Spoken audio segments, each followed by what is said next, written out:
ప్రభువైన యేసుక్రీస్తు నామములో కల్వరి వాక్కు టీవీ ప్రేక్షకులకు నా శుభాభివందనాలు.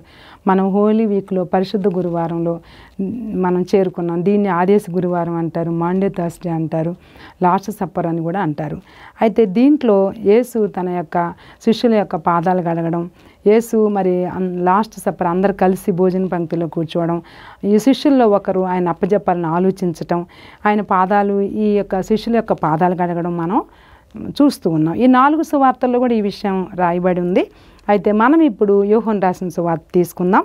యోహాను రాసిన సువార్త 13వ అధ్యాయంలో 14వ వచనంలో, కాబట్టి ప్రభువును బోధకుడైన నేను మీ పాదములు కడిగిన ఎడల మీరును ఒకరి పాదములు ఒకరు కడగవలసినదే. కాబట్టి ప్రభువును బోధకుడు, నేను ప్రభువుని ప్లస్ బోధకుడిని, నేను మీ పాదాలు కడిగినట్లు మీరు కూడా ఒకరి పాదాలు ఒకరు కడుక్కోవాలి. ఈ ఒక్క వాక్యంలో మనం ఏం తెలుసుకోవాలంటే బాగా తగ్గింపు గుణం నేర్చుకోవాలి, విధేయత నేర్చుకోవాలి. మనం చూడండి, మన బంధువుల కాళ్ళు, మన పిల్లల కాళ్ళు, తల్లిదండ్రుల కాళ్ళు, గురువుల కాళ్ళు, ఒకరికొకళ్ళు మనం పట్టుకొని దండం పెట్టుకుంటాం, అది కామన్.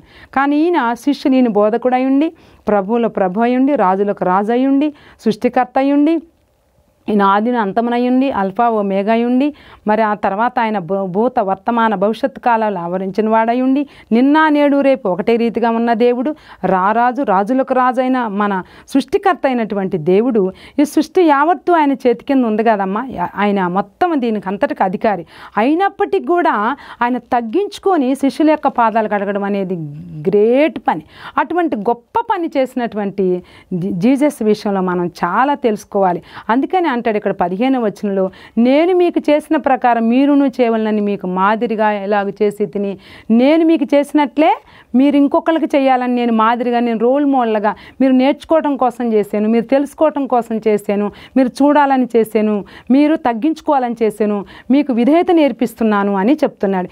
ఇదే విషయంలో మనం దేవుణ్ణి ఎలా అనుసరిస్తున్నామా లేదా అని యోహాను రాసిన మొదటి పత్రిక 2వ అధ్యాయం 4వ వచనం, 5వ వచనం, 6వ వచనంలో గమనిస్తే నిజంగా ఆయన ఎటువంటి దేవుడు, ఆయన ఎట్లాంటి విషయాలు మనకు నేర్పిస్తున్నాడో, ఆయన ఆజ్ఞలను మనం ఎలా పాటించాలో చెప్తున్నాడు. చూడండి అమ్మా, ఆయనను ఎరిగి ఉన్నామని చెప్పుకొనుచు ఆయన ఆజ్ఞలను గైకొనని వాడు అబద్ధికుడు. నాకు దేవుడు తెలుసు, నాకు జీసస్ తెలుసు, నాకు ప్రభు అయిన యేసుక్రీస్తు తెలుసు, నిజంగా నాకు ఆయన సృష్టికర్త నాకు బాగా తెలుసు అని చెప్పడం అందరం చెప్తాం. కానీ ఎప్పుడైతే చెప్పడం గొప్పతనం, కానీ ఎప్పుడైతే ఆయన మాటల్లో ఆయన ఆజ్ఞలను పాటిస్తామో అప్పుడే మనం ఆయన యొక్క వాక్యాన్ని అనుసరించినట్లు, ఆయన మనకు తెలిసినట్లు. ఒకవేళ అలా ఆజ్ఞలను పాటించకపోతే అబద్ధికులమైనట్లు, వాళ్ళలో సత్యము లేదు, వాళ్ళలో సత్యము లేదు. ఇక్కడ చెప్తున్నాడు కదా, సత్యము లేదు అంటే అబద్ధమే.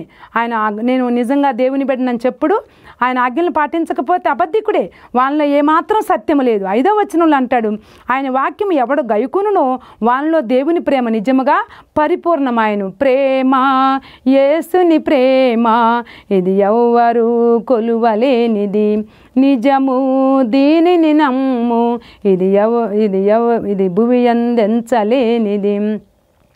ధరణిలోని ప్రేమలన్నీయు వెలుగునిచ్చి ఆరిపోవును, క్రీస్తు యేసు కల్వరి ప్రేమ కడవరకు ఆదరించును, క్రీస్తు యేసు కల్వరి ప్రేమ కడవరకు ఆదరించును.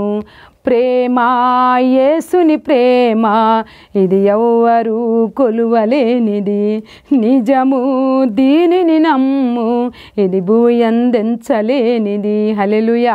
ప్రియమైనటువంటి దేవుని బిడ్డలారా, ఆయన వాక్యం ఎవడు గైకునునో, ఎవరైతే ఆయన ఆజ్ఞలను పాటిస్తే సత్యంలో ఉన్నట్టు, ఆయన వాక్యాన్ని గైకుంటే నిజంగా దేవుని ప్రేమని చూపిస్తున్నట్టు, ఆయన నిజంగా దేవుని ప్రేమను చూపిస్తున్నట్టుగా. అందుకనే కదా శిష్యుల పాదాలకు అడిగాడు, తగ్గించుకొని విధేయతగా ఉండి ఆయనకు సమర్పించుకున్నాడు అన్నట్టు. దేనికోసం? విధేయతకి. ఆయన విధేయతకు ఉన్నందుకే కదా మరి వాళ్ళ పాదాలు, శిష్యుల యొక్క పాదాలు కడిగింది. అయితే ఆయన వాక్యం ఎవడో గైకునునో వానిలో దేవుని ప్రేమ నిజముగా పరిపూర్ణమైన, ఆయన యందు నిలిచి ఉన్నవాడినని చెప్పుకునేవాడు, ఆయన ఎలాగూ నడుచుకున్నో అలాగే తాను నడుచుకుని బద్ధుడై ఉన్నాడు. చూడండి, నిజంగా ఆయన ప్రేమ నిజంగా పరిపూర్ణంగా ఉంది మనలో అంటే మనం ఇవన్నీ చెయ్యాలి, ఆయన ఆజ్ఞలు పాటించాలి, లోబడాలి, ఆయన వాక్యాన్ని గైకొనాలి.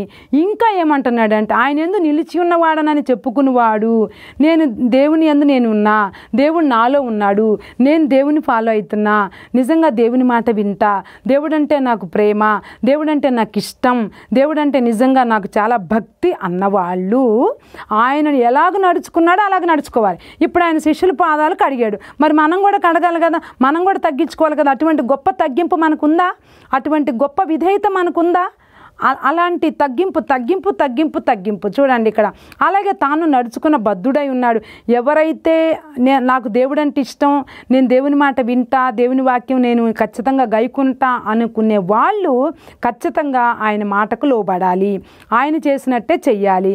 మనం ఆయన ఎందున్నామని దీనివల్ల మనం దేవుని బిడ్డలం, క్రైస్తవులము అని అనగానే ఏం చేయాలి? క్రీస్తుని కలిగి ఉండాలి. క్రీస్తుని కలిగి ఉండడం అంటే అర్థం ఏంటి అంటే క్రీస్తు చేసిన పనులన్నీ మనం చెయ్యాలి. క్రీస్తులో ప్రేమ ఉంది, క్షమాపణ ఉంది, మా త్యాగం ఉంది, ఇవన్నీ ఆయనకు ఉన్నాయి, విధేయత ఉంది, అంతకంటే ముఖ్యంగా మరి ఇవన్నీ ఆయన క్వాలిటీస్, అన్ని మంచి క్వాలిటీస్ ఉన్నాయి. మరి అటువంటి క్వాలిటీస్ మనం కలిగి ఉన్నామా? అటువంటి క్వాలిటీస్ కలిగి ఉంటే క్రీస్తుని కలిగి ఉన్నామని చెప్పుకోవాలి. అటువంటి క్వాలిటీస్ మనం చేస్తే నిజంగా ఆయన్ని మనం అనుసరించినట్లుగా మనం ఇక్కడ మాండే థర్స్డేలో ఆదేశ గురువారంలో పరిశుద్ధ గురువారంలో వాక్యంలో మనం నేర్చుకుంటున్నాం. శిష్యుల పాదాలు కడిగాడు అంటే మాటలు కాదండి, తగ్గించుకున్నాడు ఆయన. ఆయన తగ్గింపు గుణమే ఆయన కార్యం జరిగింది. మనం కూడా తగ్గించుకుంటే తగ్గించుకునబడు అని వాడు హెచ్చించబడని వాక్యంలో రాయబడింది. ఎప్పుడైతే మనం తగ్గించుకుంటామో దేవుడు దీవిస్తాడు. ఎప్పుడైతే మనం గర్వపడతామో మనం గర్వం నాశనానికి నడుస్తుంది.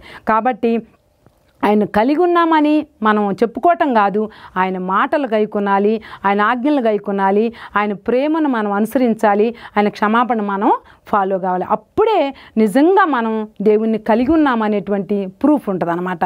మనం ఆయన ఉన్నామని దీనివల్ల మనం ఎప్పుడైతే చూడమా పలానా వాళ్ళకి ఇష్టం అంటే కాదు, వాళ్ళ ఇష్టాలు ఏంటో తెలుసుకొని నడవాలి.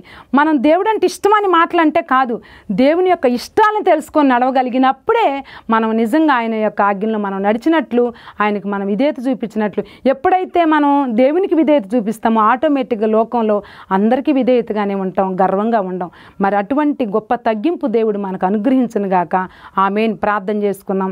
పరిశుద్ధమైన తండ్రి, ప్రేమగల నాయన, కృపగల దేవ, కరుణగల దేవ, ఇదిగో ప్రభా, ఈ యొక్క ఆదేశ గురువారంలో మేము చక్కనైన వాక్య సందేశాన్ని మేము తెలుసుకున్నాం ప్రభా, ధ్యానించి ఉన్నాం తండ్రి. ఆ ధ్యానాంశంలో మేము విధేయత నేర్చుకున్నాం, ప్రేమ నేర్చుకున్నాం, మీ ఆజ్ఞలను గైకోవటం నేర్చుకున్నాం నా తండ్రి. నా నాయన మీ యందు కలిగి ఉండడం నేర్చుకున్నాం, మీతో ఉండడం నేర్చుకున్నాం అయ్యా. మరి దీన్ని ఫాలో కావడానికి కావాల్సినటువంటి ప్రతి విధమైనటువంటి ఆశీర్వాదం మీరు మాకు దయచేయండి ప్రభా.